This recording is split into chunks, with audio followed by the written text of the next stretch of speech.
ಅಕ್ಕ ಮಾವ ಅಕ್ಕ ಭಾರತಿ ನಿನ್ ತಮ್ಮ ಸೂರ್ಯ ಬರ್ತಾ ಇದ್ದಾನೆ ಕಣೆ. ಅಕ್ಕ ಮಾವ ಅಕ್ಕ ಹುಟ್ಟುಹಬ್ಬದ ಶುಭಾಶಯಗಳು. ತೆಗೆದುಕೊಳ್ಳಿ ಸ್ವೀಟ್ನ.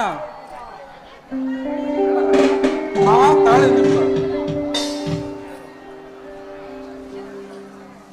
ಸೂರ್ಯ ತುಂಬಾ ಥ್ಯಾಂಕ್ಸ್ ಕಣೋ.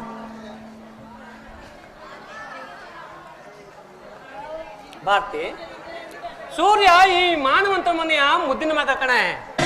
ಅವನ ಪ್ರೀತಿ ವಾಸ್ತವಕ್ಕೆ ಮಿತಿ ಅನ್ನೋದೇ ಇಲ್ಲ. ಮಾವ ನನಗ್ ತಾನೇ ಯಾರಿದ್ದಾರೆ ಹೇಳಿ? ನಿಮ್ಮನ್ನ ಅಕ್ಕನ್ನ ಬಿಟ್ರ ನೀವಿಬ್ರು ನನ್ನ 2 ಕಣ್ಗಳಿದ್ದಾಗ. ರೆಪ್ಪೆಗಳು ಕಣ್ಣನ್ನ ಹೇಗ್ ಜೋಪಾನ ಮಾಡುತ್ತೋ ಹಾಗೆ ನಿಮ್ಮನ್ನ ನೋಡ್ಕೊಡ್ಬೇಕಾದದ್ದು ನನ್ನ ಕರ್ತವ್ಯ. ಅಕ್ಕ ಇದೇ ಶುಭ ದಿನದಂದು ನಿಮ್ಗೊಂದು ಗುಡ್ ನ್ಯೂಸ್ ಐತೆ. ಹೌದಾ? ಅದೇನಂತ ಗುಡ್ ನ್ಯೂಸ್ ಹೇಳೋ? ನನ್ನ ಮನಸ್ಸು ತುಂಬಾ ಕಾತರವಾಗಿ ಕಾಯ್ತಾ ಇದೆ. ಅಕ್ಕ ನಾವು ಹಾಕಿದ್ವಲ್ಲ ರಬ್ಬರ್ ಫ್ಯಾಕ್ಟ್ರಿ ಟೆಂಡರು, ಅದು ನಮ್ಗೆ ಸಿಕ್ಕಿದೆ. ಹೌದಾ? ಹೌದು ಅಕ್ಕ. ಇನ್ ಮುಂದೆ ಬಿಸ್ನೆಸ್ ನಲ್ಲಿ ನಮ್ಗೆ ಕೋಟಿ ಕೋಟಿ ಲಾಭ ಬರುತ್ತೆ ಕಣಕ್ಕ. ಸೂರ್ಯ ಕಂಗ್ರಾಚುಲೇಷನ್ ಕಣೋ. ವೆರಿ ಗುಡ್ ರೀ. ನೋಡಿದ್ರ ರೀ ಭಾರತಿ, ನಮ್ಮ ಮನದೇವರ ಕೃಪೆಯಿಂದ ನಮ್ಮ ರಬ್ಬರ್ ಫ್ಯಾಕ್ಟರಿ ಟೆಂಡರ್ ನಮ್ಮಂತೆ ಆಗಿದೆ. ಇನ್ನು ಮುಂದೆ ಅದನ್ನು ನಡೆಸಿಕೊಂಡು ಹೋಗುವ ಜವಾಬ್ದಾರಿ ಕೂಡ ನಮ್ಮ ಮೇಲಿದೆ. ಅಕ್ಕ ಮಾವ ಈ ಪ್ರತಿಫಲ ಸಿಗುವುದಕ್ಕೆ ನಿಮ್ಮ ಆಶೀರ್ವಾದನೇ ನನ್ನ ಕಾರಣ. ದಯವಿಟ್ಟು ನನ್ಗಿಬ್ರು ಆಶೀರ್ವಾದ ಮಾಡಿ. ಹೆದಡಪ್ಪ, ಒಳ್ಳೇದಾಗಿ. ಆ ದೇವರು ನಿಂಗೆ ಆಯುಸ್ಸು, ಆರೋಗ್ಯ, ಭಾಗ್ಯ ಮತ್ತು ಸಕಲ ಕೀರ್ತಿ ಕೊಟ್ಟು ಕಾಪಾಡಲಿ. ಮೇಲೇಳು. ಅತ್ತಿಗೆ ಹುಟ್ಟುಹಬ್ಬದ ಶುಭಾಶಯಗಳು. ಈ ಪುಟ್ಟ ಕಾಣಿಕೆ ನಿಮಗೋಸ್ಕರ. ಆನಂದ್ ತುಂಬಾ ಥ್ಯಾಂಕ್ಸ್ ಕಣ ಆನಂದ್. ಭಾರತಿ, ನೀನ ಕಾಣಿಕೆಯನ್ನ ಸ್ವೀಕರಿಸ್ಕೂಡ್ದು. ಯಾಕ್ರಿ? ನನ್ನ ಮೈದುನ ನನ್ನ ಮಗನ ಸಮಾನ. ಅವನ ಹತ್ರ ಈ ಕಾಣಿಕೆ ಇಸ್ಕೊಳ್ಳೋದು ತಪ್ಪ? ಹೇಳಿ ಅಂದ್ರೆ ಹೇಳಿ. ಇವನು ಕೆಟ್ಟ ನಕ್ಷತ್ರದಲ್ಲಿ ಹುಟ್ಟಿ ಬೆಳೆದವನು. ಇವನು ಹುಟ್ಟಿದ ಕೂಡಲೇ ನನಗೆ ಜನ್ಮ ಕೊಟ್ಟ ತಂದೆ ತಾಯಿನ ಬಳಿ ತೆಗೆದುಕೊಂಡವನ. ನೀನು ಈ ಕಾಣಿಕೆಯನ್ನು ಸ್ವೀಕರಿಸಿದ್ರೆ ನಾನು ನಿನ್ನನ್ನು ಕಳ್ಕೋಬೇಕಾಗುತ್ತೆ. ಮೊದಲೇ ಕಾಣಿಕೆ ಯಾಕ್ರಿ ನಿಮ್ಗೆ ಆನಂದ ಮೇಲೆ ಇಷ್ಟೊಂದು ಕೋಪ ರೀ? ಅವನು ನಿಮ್ಮ ತಮ್ಮ ಕಣ್ರಿ. ನನ್ನ ಮೈದನ್ನ ನಿಮ್ಮಿಬ್ರಲ್ಲೂ ಒಂದೇ ರಕ್ತ ಹರಿತಾ ಇರೋದು ನೆನಪಿರ್ಲಿ ಕಣ್ರಿ.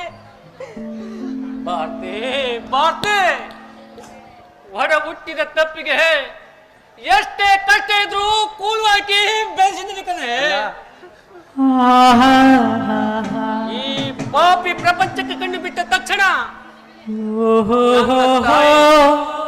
ನನ್ನ ತಾಯಿ ಕಣ್ಣು ಮುಚ್ಚಿಕೊಂಡ್ರು. ನನ್ನ ತಾಯಿ ತೀರಿಕೊಂಡ ವಿಷಯ ಕೇಳಿ ನನ್ನ ತಂದೆ ಹೃದಯಾಘಾತದಿಂದ ಪ್ರಾಣನೇ ಬಿಟ್ಟರು. ಭಾರತಿ, ಪ್ರಾಣನೇ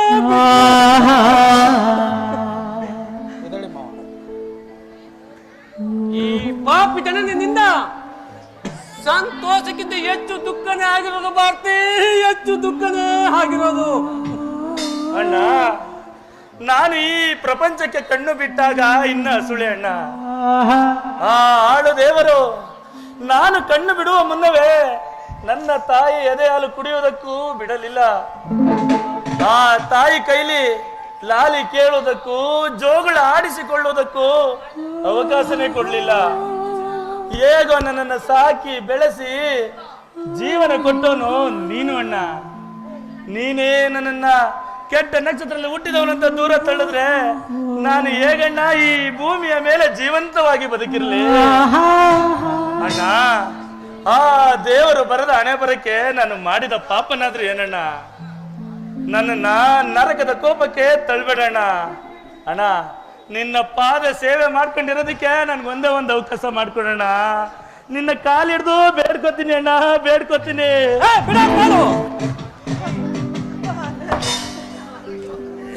ಇದೆಲ್ಲ ನಿನ್ನ ಜನ್ಮ ನಕ್ಷತ್ರದ ಕರ್ಮದ ಫಲ. ಈ ನಿನ್ನ ಕೆಟ್ಟ ಮುಖವನ್ನ ನಿನ್ನ ನೋಡಕ್ಕಾಗ್ತಾ ಇಲ್ಲ. ಹೇಗೋ ದುಡ್ದು ತಿನ್ನುವಾಗೆ ಬೇಯಿಸಿದ್ದೀನಿ. ಈ ಮನೆ ಬಿಟ್ಟು ಎಲ್ಲರೂ ದೂರ ಹೊರಟೋಗು. ಆಗ ನನ್ನ ಋಣದ ಭಾರವನ್ನ ತೀರ್ಸ್ದಂಗಾಗುತ್ತೆ. ರೀ, ಆನಂದ್ ಈ ಮನೆ ಮಗ ಇದ್ದಂಗೆ ಕಣ್ರಿ. ಇವಾಗಾಗ್ಲೇ ಅವನು ತುಂಬಾ ನೊಂದಿದ್ದಾನೆ. ನೊಂದಿರೋ ಗಾಯದ ಮೇಲೆ ಮತ್ತೆ ಬರೆ ಹಾಕ್ಬೇಡಿ ಅಂದ್ರೆ ನಿನ್ ಮಾತನ್ನ ಕೇಳಿ. ಮಾವ, ನಿಮ್ಗೆ ಯಾಕೆ ಆನಂದ್ ಮೇಲೆ ಅಷ್ಟೊಂದು ಕೋಪ? ಈ ಹಿಂದೆ ಏನೋ ವಿಷಯಗಳಿಗೆ ನಡಿಬಾರ್ದು ನಡೆದೋಗಿದೆ. ಮಾವ, ಆ ಕತ್ಲಿನಿಂದ ಹೊರಬಂದು ಮುಂದೆ ಆಗ್ಬೇಕಾಗಿದ್ರ ಬಗ್ಗೆ ಯೋಚನೆ ಮಾಡಿ. ಸೂರ್ಯ, ಇದೆಲ್ಲ ನಿನ್ಗೆ ಅರ್ಥ ಆಗುಲ್ಲ. ಇವನಿಂದ ಇನ್ ಮುಂದೆ ಏನೇನು ಅನಾಹುತ ಅನ್ಭವಿಸ್ಬೇಕು ನಾ ಕಾಣೆ. ಸಂತೋಷದಲ್ಲಿದ್ದ ಗಳಿಗೆನೆಲ್ಲ ಹಾಳು ಮಾಡ್ಬಿಟ್ಟಾನೆ ಪಾಪಿ. ನಿನ್ ಜನ್ಮ ಬೆಂಕಿ ಹಾಕ. ಬಾ ಸೂರ್ಯ, ನಮ್ ದೇವಸ್ಥಾನಕ್ಕೆ ಹೋಗಿ ಬರೋಣ. ಅಣ್ಣ ಅಣ್ಣ ಹೊತ್ತಿಗೆ ನೋಡಿದಿರಮ್ಮ ನನ್ನ ಬಾಳಿನ ಚದುರಂಗದ ಆಟವನ್ನ. ನನ್ನ ಒಡ ಹುಟ್ಟಿದ ಅಣ್ಣನಿಗೆ ನನ್ನ ಮುಖ ನೋಡಲು ನಾಚಿಕೆಯಾಗುತ್ತಿದೆಯಂತೆ. ಅಂತ ಅಣ್ಣನಿಗೆ ಇಂಥ ಮದಗಡಿ ತಮ್ಮನಾಗಿ ಹುಟ್ಟಬಾರ್ದಾಗಿತ್ತು. ಹೊತ್ತಿಗೆ ಹುಟ್ಟಬಾರ್ದಾಗಿತ್ತು. ಕೆಸರಿನಲ್ಲಿ ಹುಟ್ಟಿದ ತಾವರೆ ದೇವರ ಮುಡಿಗೆ ಸೇರಿ ಪುಷ್ಪವಾಗುತ್ತದೆ.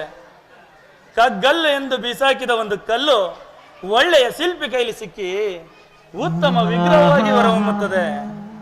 ಯೋಗ್ಯವಿಲ್ಲದ ಮರ 10 ಜನರಿಗೆ ನೆರಳು ಕೊಟ್ಟು ಹಳೆಯದಾಗಿ ಸೌದೆಗಾದ್ರೂ ಉಪಯೋಗಕ್ಕೆ ಬರುತ್ತೆ. ಆದರೆ ಈ ಪಾಪಿಯ ಜನ್ಮ ಯಾವುದಕ್ಕೂ ಬಾರದೆ ನಿರ್ಜೀವ ಸಹವಾಗಿ ಬಿಟ್ಟಿದೆ. ಹೊತ್ತಿಗೆ ನಿರ್ಜೀವ ಸಹವಾಗಿ ಬಿಟ್ಟಿದೆ. ಆನಂದ್, ನೋಡು, ವಿಷಗಳಿಗೆ ಹೋಗಿ ಅಮೃತಗಳಿಗೆ ಬಂದೆ ಬರುತ್ತೆ ಕಣೋ. ಕಳಂಕ ಮುಕ್ತನ ಪಡೆದು ನೀ ಸಮಾಜದಲ್ಲಿ ಒಳ್ಳೆ ಹುಡುಗನಾಗಿ ಬಂದೆ ಬರ್ತೀಯ. ನೋಡು, ನಿಮ್ಮ ಅಣ್ಣನ ಮಾತುಗಳನ್ನ ಮನ್ಸ್ಗೆ ಹಚ್ಕೊಂಡು ಕೊರಗ್ ಬೇಡ್ವೋ. ಇವತ್ತಲ್ಲ ನಾಳೆ ನಿನ್ಗೆ ಒಂದು ಒಳ್ಳೆ ಕಾಲ ಬಂದೇ ಬರುತ್ತೆ. ಅಯ್ಯೋ, ಒಳ್ಳೆಯ ಕಾಲ? ನಾನು ಈ ಮಣ್ಣಲ್ಲಿ ಮಣ್ಣಾದಾಗ ಬರುತ್ತಾ ಒಳ್ಳೆಯ ಕಾಲ? ನನ್ನಂತ ನತದೃಷ್ಟನ ಜನ್ಮ ಕೊಡಿಸಿದ ದೇವರಿಗೆ ಧಿಕ್ಕಾರ ಧಿಕ್ಕಾರ.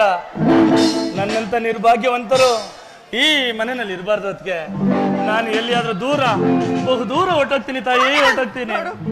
ಇನ್ನೊಂದು ಸರಿ ಇಂಥ ಅಪಶಕನದ ಮಾತು ನಿನ್ನ ಬಾಯಿಂದ ಬರಬಾರ್ದು. ಈ ಅತ್ತಿಗೆ ರೂಪದಲ್ಲಿರೋ ತಾಯಿ ಮೇಲೆ ಪ್ರೀತಿ, ಮಮತೆ, ವಿಶ್ವಾಸ ಅನ್ನೋದೇನಾದ್ರೂ ಇತ್ತು ಅಂದ್ರೆ ಇನ್ನೊಂದು ಸಲ ಈ ಮನೆಯಿಂದ ಆಚೆ ಹೋಗ್ತೀನಿ ಅಂತ ಮಾತ್ರ ಹೇಳ್ಕೊಡ್ದು. ಹಾಗಂತ ನಾನು ಮಾತು ಕೊಡೋ. ಅತ್ತಿಗೆ, ತಾಯಿ ಇಲ್ಲ ಎಂಬ ಕೊರಗನ್ನ ನೀಗಿಸಿರುವ ಮಾತೃ ದೇವತೆ ನೀನು. ಈ ಪ್ರಪಂಚದ ಜನರೆಲ್ಲರೂ ನನ್ನನ್ನು ಕೆಟ್ಟ ನಕ್ಷತ್ರದಲ್ಲಿ ಹುಟ್ಟಿದವನಂತ ನಿಂದಿಸಿದರು. ಬಂದಾಗಿನಿಂದ ಅತಿಯಾಗಿ ಪ್ರೀತಿ ವಾತ್ಸಲ್ಯನ ನೀಡಿದ್ಯಾ. ಇನ್ನೆಂತಹ ಕಷ್ಟ ಬಂದರೂ ಈ ಮಾನವಂತರ ಮನೆ ಬಿಡುವ ಕೆಲಸಕ್ಕೆ ನನ್ನ ಕೈಯಾಕಲತ್ಗೆ. ಇದು ನನ್ನ ಪ್ರತಿಜ್ಞೆ. ವಾತ್ಸಲ್ಯ ಮಮತೆಯ ತಾನೇ ಇತ್ತು, ಒಲವಿಂದ ನಗುವಾಗ ತಾನೇ ಕಿತ್ತು. ವಾತ್ಸಲ್ಯ ಮಮತೆಯ ತಾನೇ ಇತ್ತು, ಒಲವಿಂದ ನಗುವಾಗ ತಾನೇ ಕಿತ್ತು. ವ್ಯಥೆಯನೇ ತುಂಬುವ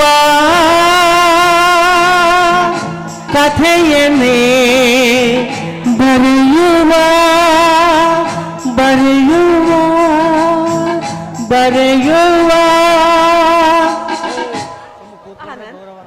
ನನಗೆ ತುಂಬಾ ಸಂತೋಷ ಆಯ್ತು. ನೋಡು, ಇದನ್ನೆಲ್ಲ ಇಲ್ಲೇ ಮರ್ತು ಬಾ, ನಿನ್ಗೆ ಬಿಸಿ ಬಿಸಿ ಅಡ್ಗೆ ಮಾಡಿ ಊಟಕ್ಕೆ ಬರ್ಸ್ತೀನಿ. ಆಯ್ತು, ನಡೀರಿ.